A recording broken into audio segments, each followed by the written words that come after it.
आत्मा के बाद का जो विस्तार है वो लिंग भेद में आता है, वो लिंग सृष्टि में आता है, जो पूरी तरह से ब्रह्म स्वरूप है। आत्मा के ही ब्रह्म स्वरूप से ये पूरा विस्तारित है। योग क्रियान्वित भी है, क्योंकि आत्मा ना तो स्त्री है, न पुरुष है, और ना ही नपुंसक लिंग है। वो लिंग भेद से परे है। जब आत्मा अज्ञानता बस खुद को लिंगवान ठहराती है तो ये लिंग की उत्पत्ति होती है, शरीरों की उत्पत्ति हो जाती है। यही जीव अवस्था है। आत्मा और जीव में यही भेद है। आत्मा का जो अज्ञानी स्वरूप है वही जीव है, जिसे हम जीव आत्मा कहते हैं।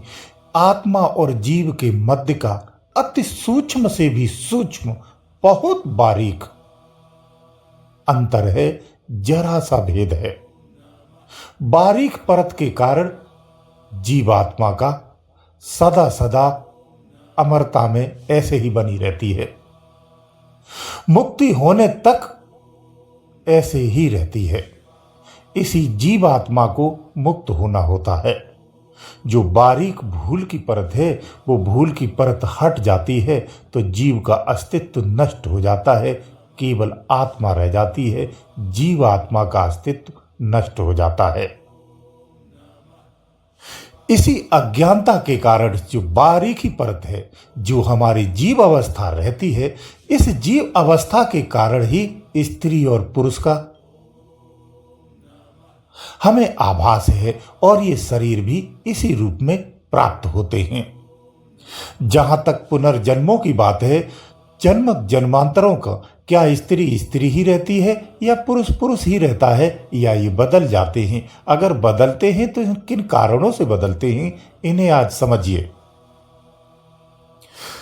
आत्मा एक बीटो पावर है, असंख्य पावर है, जिसके बराबर कोई पावर हो नहीं सकता है। लेकिन जब अज्ञानता बस हो जाती है तो ये छीण हो जाती है, पावर रहित हो जाती है, पावर होते हुए भी छीण हो जाती है।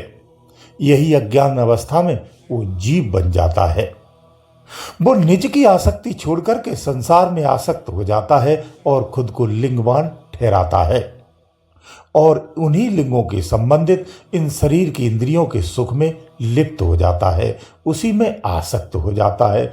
मृत्यु के पश्चात इन्हीं आसक्तियों में वो चला जाता है। ये आसक्तियां दरअसल में अगर सूक्ष्म दृष्टि से देखा जाए तो यही आसक्तियां उसके खुद की सद्गति या दुर्गति के लिए आदेश होती हैं। यानी खुद का निर्माण खुद के द्वारा ही करता है, परंतु उससे अनभिज्ञ रहता है। एक स्त्री अगले जन्म में स्त्री ही होगी ऐसा कोई आवश्यक नहीं है। एक पुरुष अगले जन्म में फिर से पुरुष बनेगा, इसकी कोई आवश्यकता नहीं है, इसकी कोई गारंटी भी नहीं होती है। क्योंकि आत्मा लिंगवान नहीं है, न वो स्त्री है न पुरुष है। शरीर उसकी सद्गति के अनुसार प्राप्त होता है।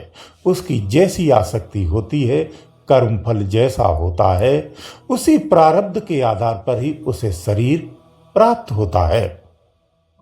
ये परिवर्तन सुते में ही सुते से होता है, ये रहस्य है, और ये रहस्य स्वयं में पूर्ण है।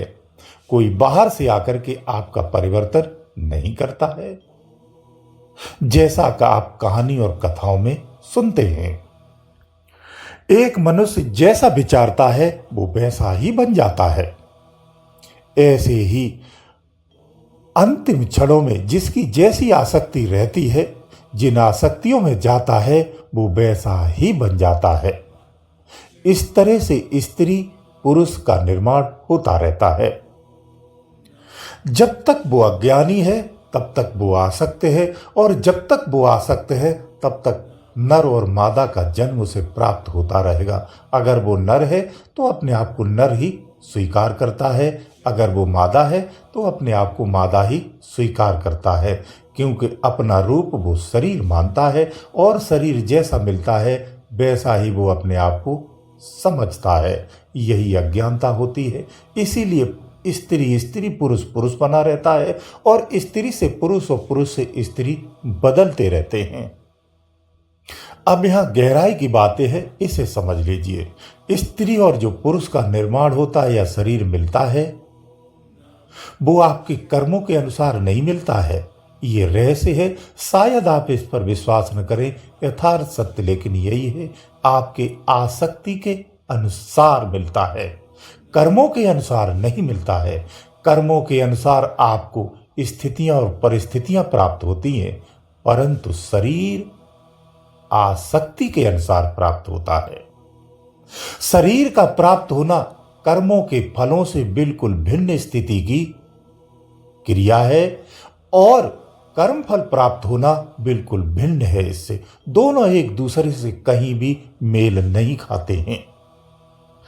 कभी कभी आसक्ति के अनुसार आपको आपका शरीर प्राप्त नहीं होता है, प्राप्त होता भी है तो प्राप्त होने के अनुसार नहीं होता है, क्योंकि स्थूल में त्रुटियां होती हैं, निश्चित रूप से होती हैं। इस कारण से प्रामाणिकता में आप देख सकते हैं कि जन्म से ही कभी कभी बच्चे अपंग पैदा हो जाते हैं। ये स्थूल की खामियां होती हैं, परंतु सूक्ष्म में ऐसा नहीं होता है, क्योंकि एक अंधा व्यक्ति आंखों से अंधा होता है, परंतु वो अंदर से देख सकता है, समझ सकता है, भीतर से वो पूरी तरह से स्वस्थ होता है, यानी उसका स्थूल शरीर पूरी तरह से स्वस्थ होता है। ये प्रमाणित होता है कि सूक्ष्म से ही स्थूल का निर्माण है। शरीर के अंदर में बैठ करके आप जो देखते हैं, जो सुनते हैं, जो बोलते हैं, जो समझते हैं, वही तुम हो, लेकिन ये स्थूल के माध्यम से संभव हो पाता है। लेकिन इसी स्थूल में बैठ करके इसी स्थूल को आप अपना रूप समझते हो, अपनी आकृति समझते हो, खुद को समझ बैठते हो। यही हमारी अज्ञानता होती है। संत इसी भ्रम को तोड़ता है और आपको इस शरीर से अलग करता है। आपके इस भ्रम को तोड़ के आपको ये बताता है कि आप शरीर नहीं हो, ये शरीर में तुम बैठे हो, इस शरीर से तुम भिन्न हो।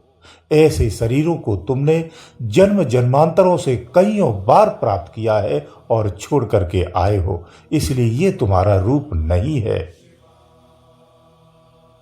जिस दिन ये बोध उसे हो जाता है, वो न स्त्री रहता है, ना पुरुष रहता है, ना ही वो नपुंसक रहता है।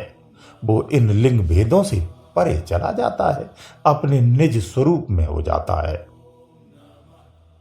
संतों का यही ज्ञान होता है, भक्ति का यही भेद है, तपस्या का यही भेद है। इसीलिए भजन और भक्ति तपस्या की जाती है। गुरुदेव दयालु।